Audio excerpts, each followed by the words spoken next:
What's up, you guys? Welcome back to my channel. I'm your girl Anastasia, and this is another episode here on Chef Chronicles. So today I am going to be making some bread again for you guys, and today's episode bread that I have chose for you guys is basically focaccia bread. So before we get started in how to make focaccia bread, I am going to share some crucial things that you should know about focaccia bread. So focaccia bread is an Italian yeast bread that is baked on either a half sheet tray or a full sheet tray. Sometimes other people like to make it in a cake pan rounds. Some people like to make it in like the 13 by 9 cake pans as well to get like the rectangular shape. It all depends on you of what you're going through, but you will have to adjust the recipe. So the recipe that we're making today is for a half sheet tray. Focaccia bread is also one of those ancient breads that was made early on in the earlier days, and when it was made it literally didn't have any leaven inside of it. So crucially, it was just made with flour, water, and salt without the leaven. But as you can see, in today's age it has evolved and now we have leaven in there, so now we include yeast into it. As I said, there are many different types of ways that you can make it, whether it's a sheet tray or a cake pan or a round cake pan. But then there's also different ways where you can make focaccia bread. So when you're making focaccia bread, this is one of the things that definitely you can use, like leftover ingredients that you have at home in the house. Some of the toppings that I would use are green onions. You could use rosemary, salt, and olive oil. You could use sage, salt, and olive oil. You could use mushrooms. You could use tomatoes. And the list goes on for more of a savory type of bread. But then there is also a sweet version of a focaccia bread. A sweet version is just replace the salt on top of it and sprinkled, some sugar on top of it. You can also add in like things like raisins and other things like honey and other sweeteners in there to give it that sweet consistency of a focaccia bread. And if you decide to like incorporate things like spreads of like such as pesto or a roasted garlic spread, you could definitely incorporate those inside of the folding technique when you are doing the folding before you add it. You just don't want to press it on top of it just because. Focaccia bread is the last thing I'm going to say. Focaccia bread is definitely used for bread baskets. So like if you go out to eat at a restaurant or anywhere, you'll see definitely focaccia bread inside of a basket used for soups or to serve as a side for dipping stuff, or it could definitely be used for sandwiches. So let's get started. To make our focaccia bread, we are going to need some ingredients, and some of those ingredients are flour, oil, salt, yeast, and water, of course. To start off, I'm definitely using 5 cups of bread flour with 5.5 cups of bread flour here. In these 2 bowls here, I definitely have some water. I definitely separated them because of a big reason, which is focaccia bread does have more hydrate inside of there, which is why I separated. I'm going to have 2.5 cups with additional of 1/4 of a teaspoon. So with the water in the blue bowl, I definitely took out 1/2 cup and separated on the side, and I kept the remainder inside of the bowl. The next ingredient that I am going to use is some olive oil. I have 2 tablespoons of olive oil inside this cup here. And then I have some salt in this one, which is basically 2 teaspoons and 1/4 teaspoon. And then I have my yeast, which is about 1.5 packet of yeast. In addition to all our ingredients, I definitely have some water left over on the side that is not included into our ingredients. And I do have some olive oil that is also to the side that is not included in our ingredients for the bread making. So in a bowl, we're going to go ahead and add in our olive oil.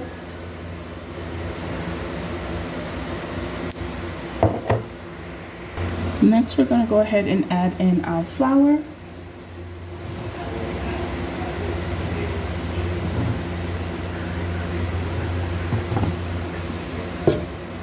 Then we're going to go ahead and add in our salt.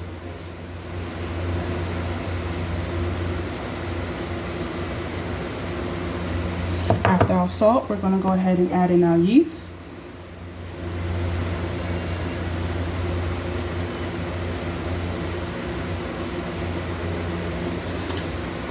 And then we're going to add in our water, not the water that I have in the blue bowl. We're going to add in the water that I have in the silver bowl.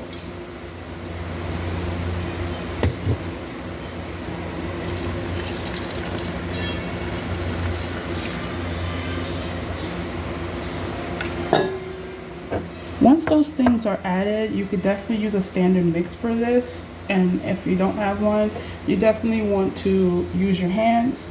That way you can have a feel for the dough. But for right now, I'm using a standard mixer that has dough hook attachments just to get our dough incorporated.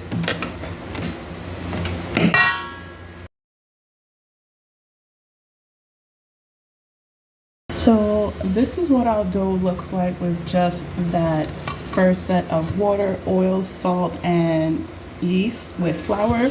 It looks like a little shaggy dough, and as you pick it up, you'll see that it's still a little bit sticky, but this is where we'll go ahead and add in that bowl of water with the blue water.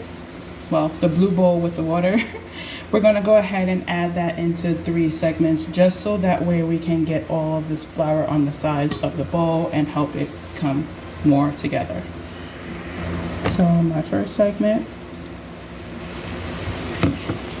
So I added in my second segment and you see that it's starting to come together. I'm using my hands to incorporate it. You don't have to.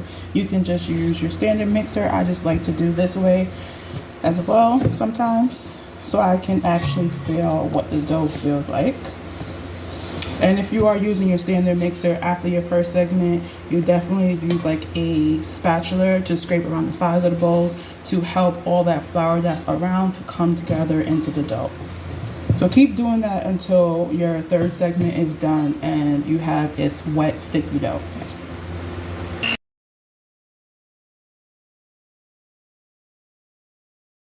So once you add in your last segment of water, you have this like nice, beautiful, wet dough. As you can see, it's really sticky to my hand. This is what you're looking for, whether you're using your hands, standard mixer, or a handheld blender that is just to help the process to get to that part. This is what you want to see when you So currently, this wet dough, if you're using a standard mixer at home, you definitely want to have the gluten develop. So what we're going to do is either by hand or our standard mixer, we're going to go ahead and mix this so that way the gluten can develop in here.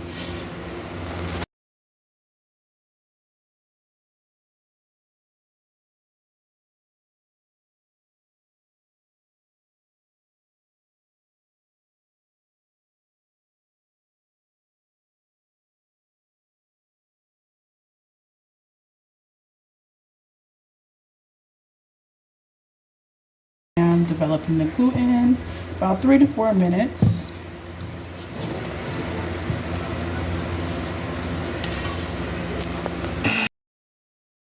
So it's been about 3 to 4 minutes. I did use a mixer as well as my hand to get it started, but while using my hand, I still had this sticky consistency compared to using my handheld blender. This is what it will do to your hand. This is how you know that, the 3 to 4 minutes is good. You'll start to see that this gluten is stretched and you won't have as much stickiness to your hand compared to when you first did it. So just notice the difference as you're making your dough.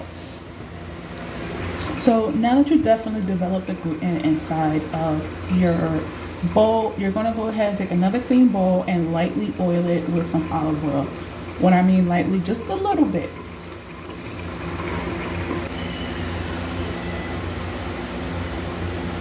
Now that we lightly oil our boil, remember the border that I said I had on the side? Here it is. So because our dough is a wet dough, we definitely want to use the water. We're going to dip our hands in here and we're going to take our wet hands and we're going to remove our dough out of the bowl that we was using into the oil bowl.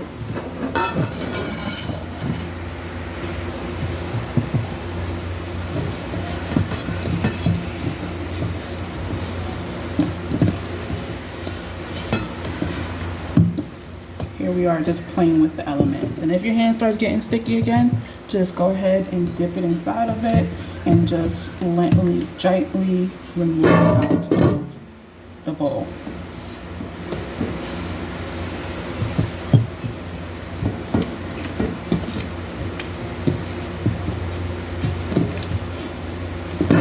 right? Once you get it out of your bowl, right, we're going to go ahead and do a folding technique. So if my hand started to get sticky again, I'm just going to go ahead and dip it back inside the water, and we're going to fold it over. So we're going to just fold over and turn, fold over and turn, fold over and turn, and just fold over, and we're going to turn. So this is basically our pretty ugly side compared to our pretty side. So what we're going to do next is we're going to dip our hands back in the water, and we're going to gently flip this back over to the pretty side. Right? Just be gentle when you're doing this. And we're going to cover it with some plastic wrap and going to allow it to fermentation for at least 30 minutes to an hour. And there you have it, a nice plastic wrap. So definitely in the restaurant, it's definitely crucial to label it with the time.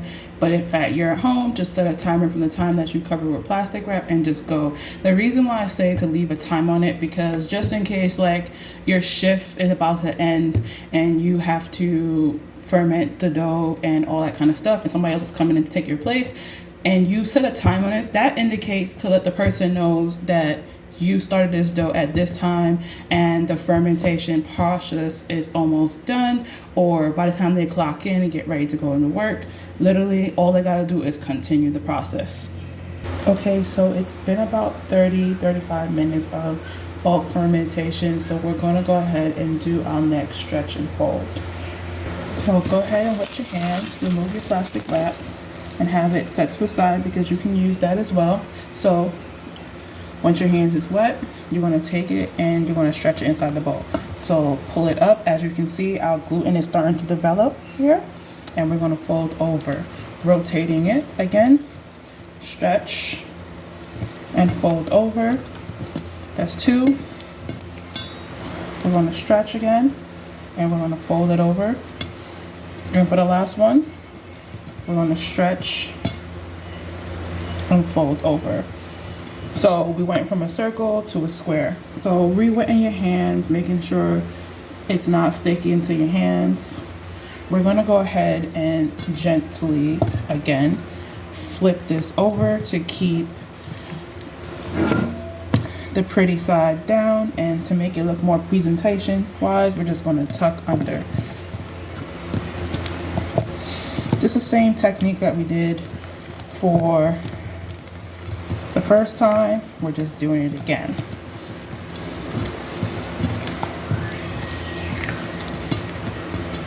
Then we're going to go ahead and cover this again with our plastic wrap and allow it to fermentate again for another 30 minutes to another hour.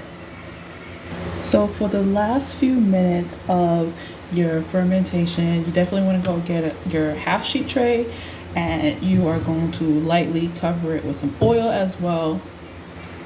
And also change your water where you use your hands into an oil mixture.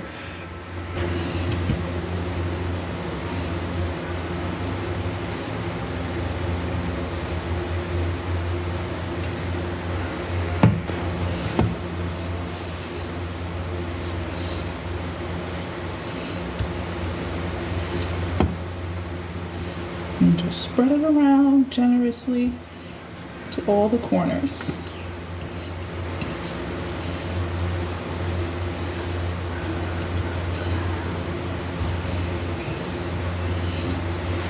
So after our next set of folding, definitely you want to check to see the gluten, and if you pull it like this and stretch, you can definitely see that the gluten is developed. So we're just going to go ahead and continue with the process. Remove your plastic wrap, and we're going to take our bench scraper here, and we're going to take it on our nice sheet pan of oil. We're just going to scrape it out and let it come to the bowl.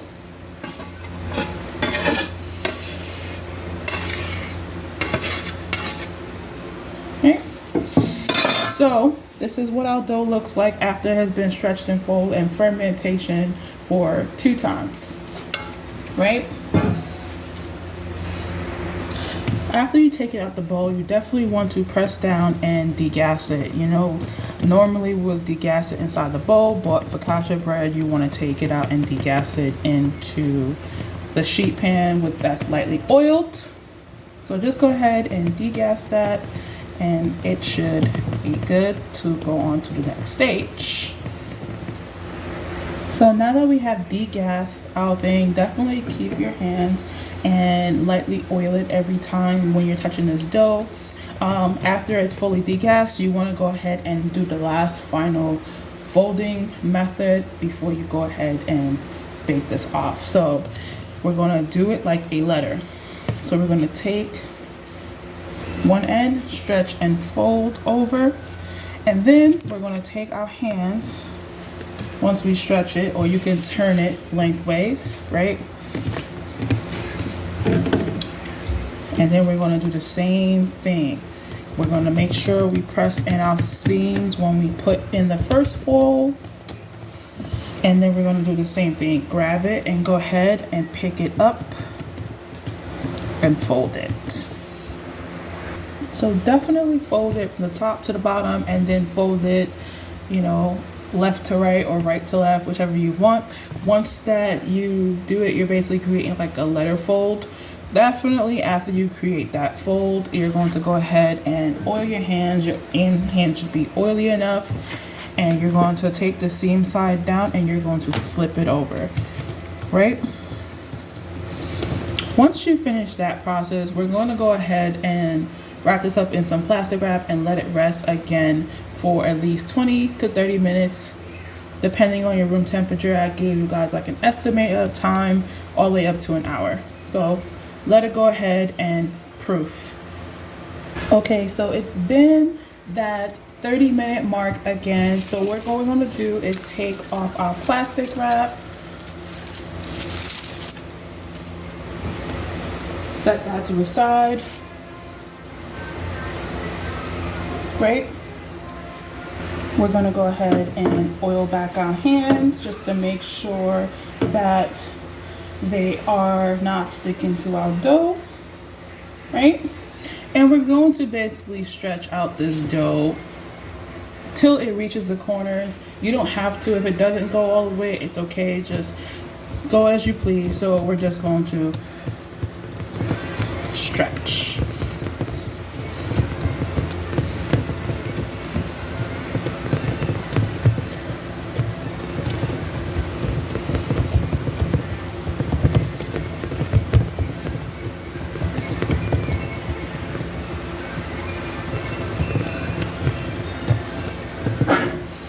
And sometimes when I'm doing the stretching part, I usually like to rotate it around. Do whatever makes you feel comfortable as the cook at home. So eventually, sometimes you can get it all the way through without having to rest it for a few minutes. But then like when you are stretching the dough and it starts to like stretch back into this thing, that is basically indicating that your dough is like overworked. It's not overworked, but it's just letting you know that it needs to rest again. That is the gluten. So if that does happen, you definitely want to cover it for like another 3 minutes so it can relax, and then continue with the stretching process. So then after you stretch it out to the sides of the pan, it's okay if you don't get the 4 corners, but that's good. You want to take your hands and basically put dimples inside the dough where your fingers are definitely touching the bottom of the pan, which you can see here. This is where, you know, you would drizzle it with some olive oil, you know, put some rosemary on top of it, or whatever toppings you choose, like hot cooked not hot cooked, but cool cooked mushrooms, or, you know, sliced tomatoes, something. You know, you want to just keep it to add flavor. Like some people like to blister the tomatoes or put it inside like a vinaigrette to give it that flavor as well.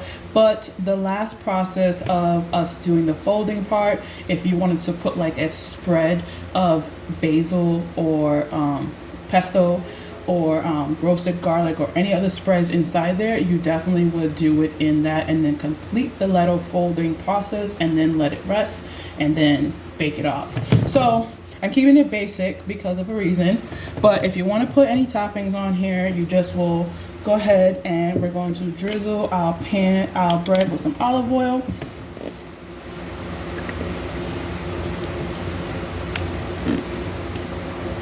And you know that flaky salt that you usually see, like fine sea salt? Yes.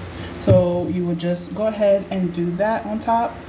Once you get your favorite toppings on there, if you do decide to put meat on here, I'm going to explain that in a little bit later, but you can put meat as well if you want.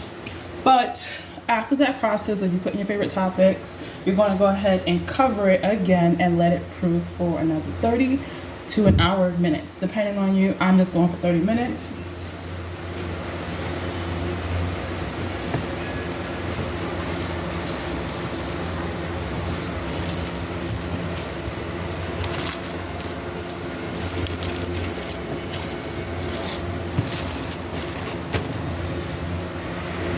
While your focaccia bread is proofing, you definitely want to go ahead and preheat your oven anywhere between 450 degrees or 475 degrees. I'm leaving it up to you, but I'm doing 450 degrees.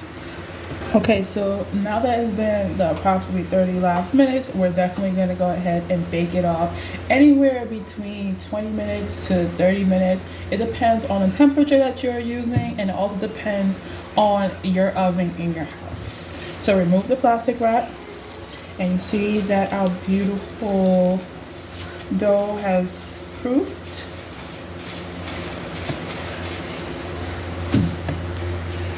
So once it comes out the oven, definitely this is what it looks like. You would definitely take the last little bit of olive oil and you're going to gently just brush it on the hot surface, right, that you have left over from the bowl. And this is where you'll add the sea salt on top of it and then let it cool completely before you slice it. Okay, so once it definitely cools, you definitely can cut it up in half, or you could cut it up in squares just gently. Like usually some people will cut off the ends and that would be scrap to snack on in the restaurant as well, or use it for like a dipping sauce or eat it with a bowl of soup. But it's all up to you. You could usually save the ends for other things. So to cut it, I'm just going to show you guys to cut off the ends here. And if you notice, I'm using a chef knife. Definitely, breads are definitely used for bread knives. So I'm just cutting off this end to show you guys what the inside of your bread should look like. Right here. And as you see, it's nice and fluffy, like a pillow type texture, which is what we're looking for. Now, once it completely cools and you decide, like let's say you decide to use it for like a bread, I basically cut off the four ends and then you will just slice it down and make little squares for bread service or to serve your soup at home. But if you're going to use it with sandwiches, you would just definitely cut down the middle and in half. And there you have it, you guys. So I basically went ahead and just cut it off camera, and I'm just going to continue letting this cool. It's cool to touch, but I want to make sure it's completely cool before I go ahead and store it. So now here comes some more facts. Focaccia bread is definitely good at room temperature for 2 to 3 days. You literally can just wrap it up in some plastic wrap and store it in an airtight container or a Ziploc bag if you have it at home. But if you wanted to leave this, because some people think that this is a longer process cooking, you definitely will wrap it up in plastic wrap it up in foil, and put it in a Ziploc bag and store it in the freezer for up to 3 months. For later use. All you gotta do is when you're now reheating, you can either heat it up in the microwave, the toaster oven that you have at home, or in the oven. So when it's heating up inside of the oven, definitely 350 degrees Fahrenheit, you definitely want to lightly spritz it with water and put it in the oven and let it come back up. But before you do that, let it sit in the room, let it come up to room temperature first, and then go ahead and continue with the process. Inside of microwave to reheat it, definitely you can reheat it from frozen or defrosted stage, but you definitely want to put a damp towel over it and warm it up in the microwave for 30 seconds. And the toaster oven, it would definitely be on medium as well. Now, when it comes to doing other things with, a focaccia bread, you definitely can use the sweet version of focaccia bread that they use in Italy to make sweetbread pudding. Or if you're using like it for savory and you want to use it for other things, you can make sandwiches as well. But other things you can do with it is make homemade like croutons or homemade breadcrumbs with like your extra scraps, which is what I have saved for later. Or that. But definitely when you are making focaccia bread, and let's say for example you are using some type of toppings on it, definitely like anything like tomatoes or mushrooms and stuff like that, you definitely want to go ahead and remove that off if you decide to use it for like breadcrumbs or croutons, just because of the extra moisture that it is. But other than that, the only thing that I definitely would recommend for anyone who's trying this at home is to definitely lightly put some oil and then put a piece of parchment paper, and then you want to add that oil that we did on the pan, just because it will be easier to help to remove it from the pan instead of just doing it like the way how I showed you guys. But usually my pans is really good in oil, that way it can naturally release it. But just to be cautious, you want to definitely still use parchment paper. Other than that, I hope you guys like this episode. Please don't forget to like, share, and subscribe for more content. And always remember, the ones that we love the most is usually the hardest ones that we have to let go of. Peace.